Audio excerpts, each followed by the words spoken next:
देश का जो आर्थिक स्वास्थ्य है वो उसके बारे में थोड़ा बात करना। उसमें ज़्यादा मैं न कहकर सिर्फ टैक्सेशन के बारे में बात करना चाहूँगा। देखिए 2014 से पहले चिदम्बरम जी जब वित्त मंत्री थे तो उनकी बातों को हम बहुत सुना करते थे। फौजी अधिकारी होने के नाते हमें देश का थोड़ा ध्यान रहता था हर फील्ड में कि कौन से फील्ड में प्रगति हो रही है, कौन से फील्ड में प्रगति नहीं हो रही है, इसका पूरा हमें ज्ञान रहता था। तो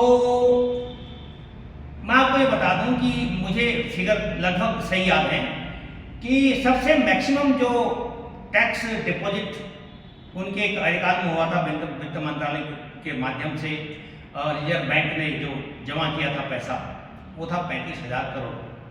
वो 32 प्रकार के टैक्स से 32 प्रकार के टैक्सों से 35,000 करोड़ रुपया जमा हुआ था भारत सरकार को रिजर्व बैंक ऑफ इंडिया के द्वारा 2014 से पहले।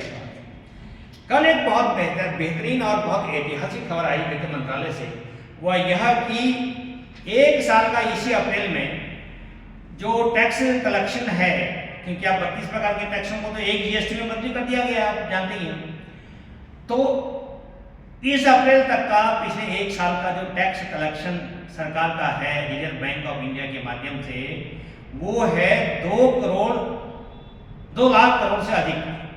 कहाँ 35,000 करोड़ और अब कितना है 2,10,000 करोड़ से अधिक। इतना पैसा सरकार के पास रिजर्व बैंक ऑफ इंडिया ने जो है वो जमा किया है जीएसटी का पैसा। अब आप अंदाज लगा सकते हैं कि आज़ादी के इतने वर्ष बाद 1946 से लेके 2014 तक मैक्सिमम 35,000 करोड़ ही एक साल में जमा होता था, और अब सडनली कहां तक पहुंच गया 2,10,000 crore. What a big jump.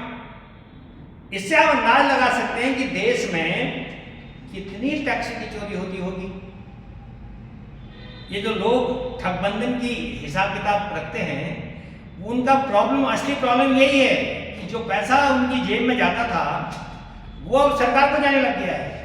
इसे हमें तो यही अंदाज आता है, हो सकता है कोई आपकी और अलग कोई थ्योरी हो तो मैं नहीं कह सकता, क्योंकि हर एक व्यक्ति को अपनी बात कहने का अधिकार है और बात थोड़ी बहुत जायज़ होनी चाहिए। तो कहने का मेरा अर्थ ये है कि इस प्रकार की खुशखबरी मेरे ख्याल से दुनिया के 200 देश हैं, 200 देश में से कोई भी देश की इस प्रकार की खुशखबरी शायद ही होगी कि एक साल के अंदर 2,10,000 करोड़ रुपया सिर्फ जीएसटी से सरकार ने अर्न किया। और यही कारण है कि मोदी जी जो है देश में हर राज्य में जाकर लोगों की जो सुविधा को बढ़ा रहे हैं, यही कारण है। और ये गति अगर चलती रहेगी तो तभी हमारा देश जो है वो आगे बढ़ सकता है। इसी के साथ साथ मैं दूसरी बात कहता हूँ आपको। अब मैं जब 27 साल का था तब से टैक्स भर रहा हूँ। शुरू में तो टैक्स रिटर्न ही भरते थे, टैक्स देते नहीं थे, बाद में टैक्सेबल इनकम के साथ फिर टैक्स देते थे। आज की तारीख में अगर कहें तो मेरे ख्याल से हर व्यक्ति जो अच्छी खासी नौकरी करता है वो टैक्स देना चाहिए उसको, या ये व्यवसाय करता है उसको टैक्स देना चाहिए। अब मेरा ही परिवार मान लीजिए तो 4 मेंबर है, तो चारों मेंबर टैक्स रिटर्न पक्का भरते हैं।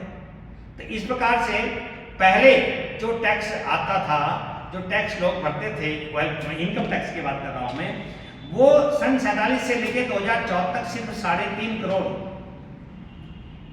3.5 करोड़ लोग ही इनकम टैक्स भरते थे।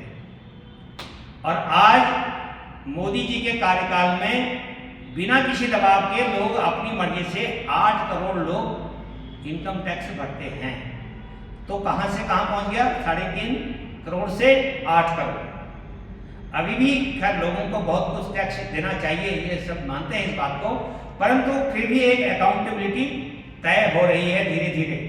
तो टैक्स का भी लिमिट भी कम कर दिया है, बल्कि जबकि 7 लाख रुपए तक कोई टैक्स नहीं है, तो ये भी एक बहुत बड़ी बात है।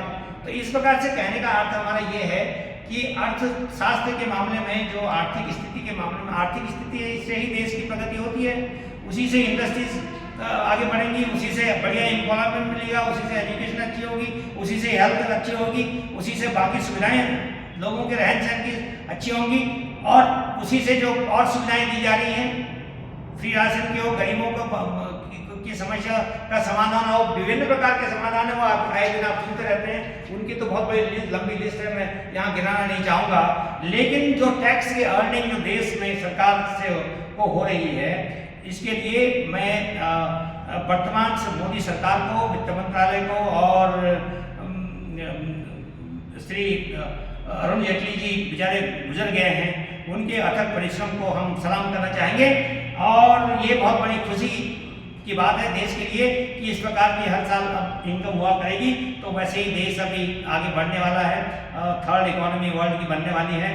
तो इन शब्दों के साथ मैं कर्नल हुकम सिंह बिस्व बोल रहा हूँ लखनऊ से। बहुत धन्यवाद।